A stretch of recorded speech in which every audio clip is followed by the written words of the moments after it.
Aujourd'hui, on va modifier le support du radar.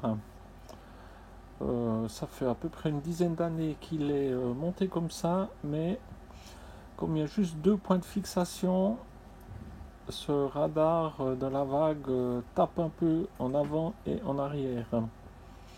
Donc on va rigidifier ça.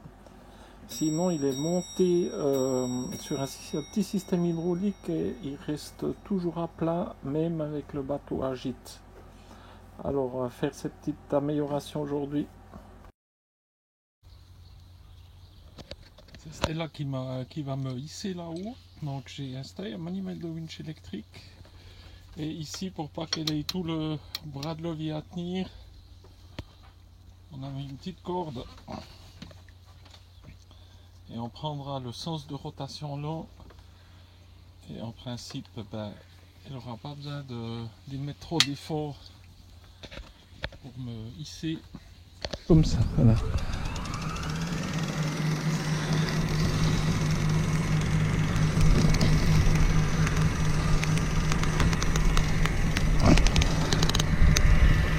Voilà. C'est parti. Ah merde! J'ai oublié quelque chose. Oh mais j'y crois pas. Non, non, c'est pas grave. T'essaies de me passer la sécurité là. J'ai oublié de la prendre avec. C'est quelle quoi? Ça? Ouais. Je le passe comment? J'essaie de la choper avec mon pied. Et je fais comment? Tu pousses en haut.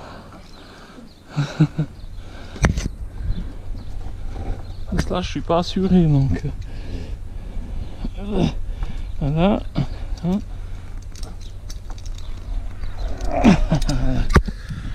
C'est quand même mieux si je m'assure. Hein.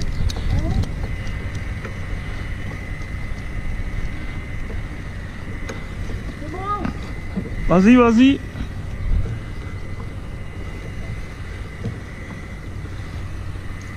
Ah, stop.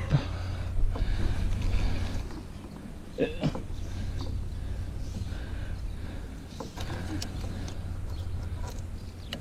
a un fourlon là-haut. Ouais, un petit moment, ouais.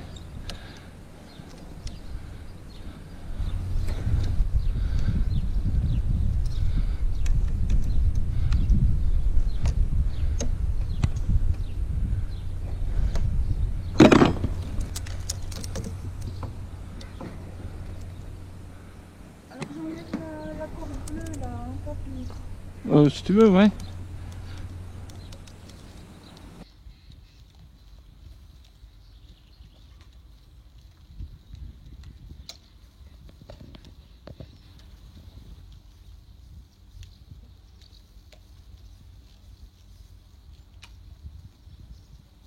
Ça va? Ouais. Ça se fait.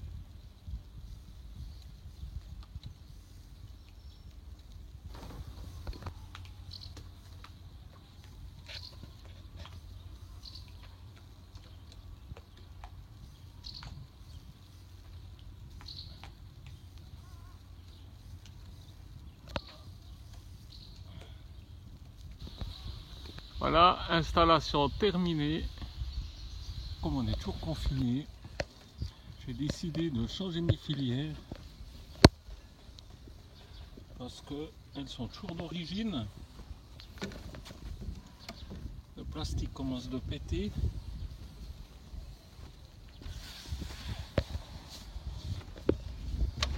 Donc on a commencé le démontage, mais aux surprises, je vais vous montrer. Ici, dans le chandelier, le câble, faire ce qu'on veut, le câble est bloqué dedans. Il y a une espèce de bout de plastique qui appuie dessus, je ne sais pas pourquoi. Alors j'ai essayé de le cramer avec un briquet. Ces petits briquets lance-flammes, hein. Mais j'ai réussi à tirer dehors de ça et c'est tout. Et si on va voir celui-là, on regarde. Là, je sais pas si je suis dessus. Voilà. Hop. Comme ça. On voit ici que même le chandelier est un peu pété, puis il y a une espèce de plastique dedans. et ça plaque le câble contre en haut et impossible de bouger. Et si on prend celui-là,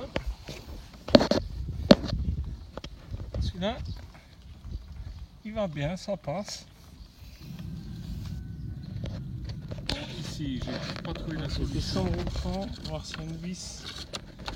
Voilà, ici, je suis au fond. Voilà, si on regarde avec la caméra au fond du trou, on dirait presque un siphon. Si, c'est un siphon, mais il me semble qu'on voit là 1, 2, 3, 4, 5, 6 côtés.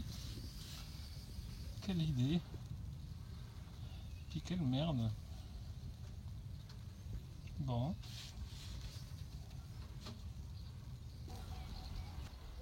Bon là, je sais pas comment faire, donc on va déjà sortir le câble comme on peut, donc on va le tronçonner.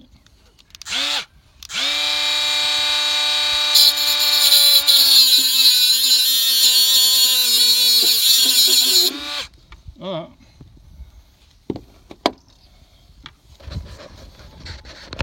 Voilà ici, avec les grands moyens, on a refait un plus ou moins beau trou.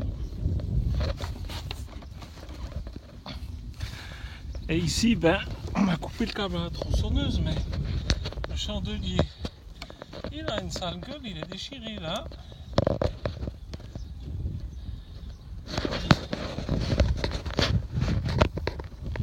Voilà, donc là on peut tirer comme un cheval, il y en a un qui sort, donc ici, on va essayer de percer un peu dans ce plastique là.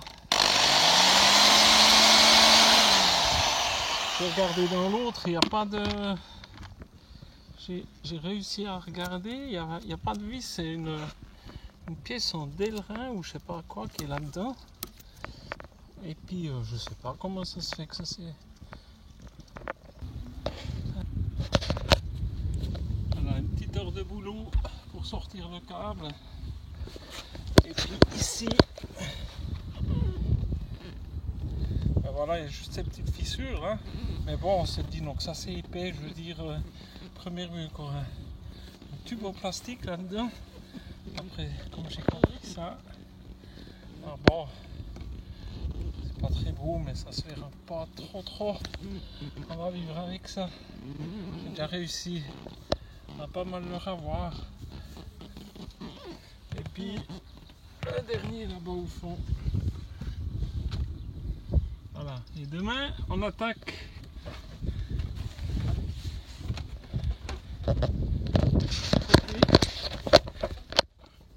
Où on a exactement le même phénomène.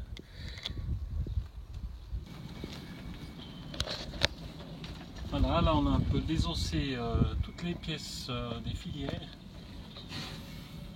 Ici, les nouvelles pièces. Voilà, puis là on est en train de sertir le câble avec ce petit système tout simple. On vient mettre la pièce dedans et puis on vient serrer les boulons.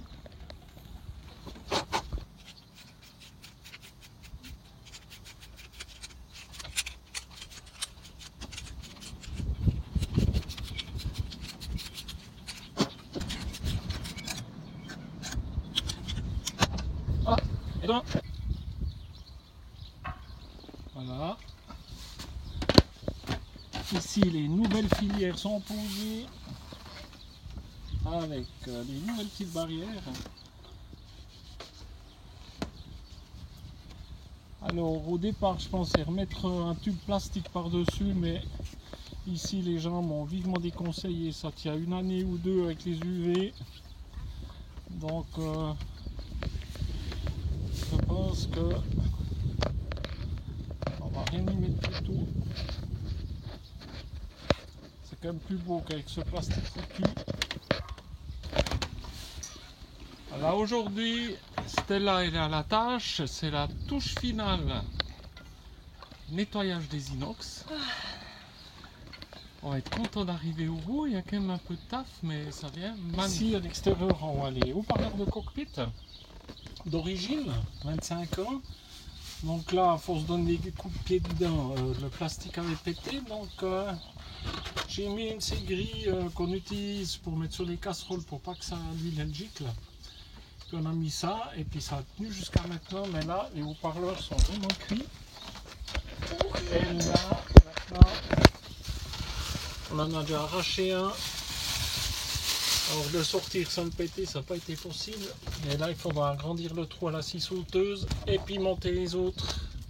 Et puis qu'on a vu, donc ici, on étaille le bord pour enlever toute la silicone des anciens haut-parleurs de tenue.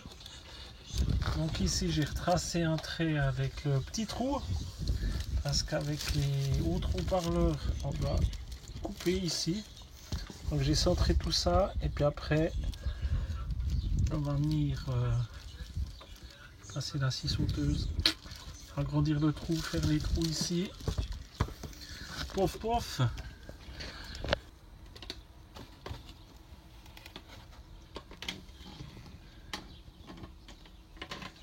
Voilà. Un des haut-parleurs est monté. Là, on a fini à la scie sauteuse. Et on peut encore choisir la couleur de la grille, si on veut mettre une noire ou une blanche. Et ça fait une petite pièce de rechange si on donne un coup de pied dedans. Wouhou! Alors ça chie, hein!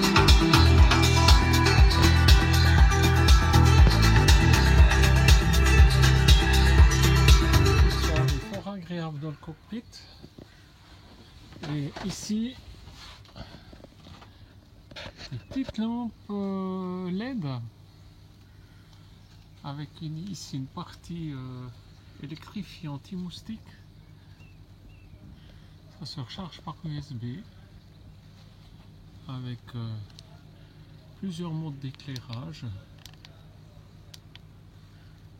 Là, ça donne ça la loupiote.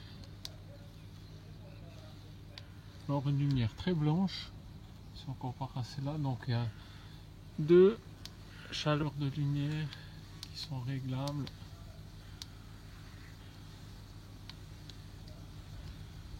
Voilà.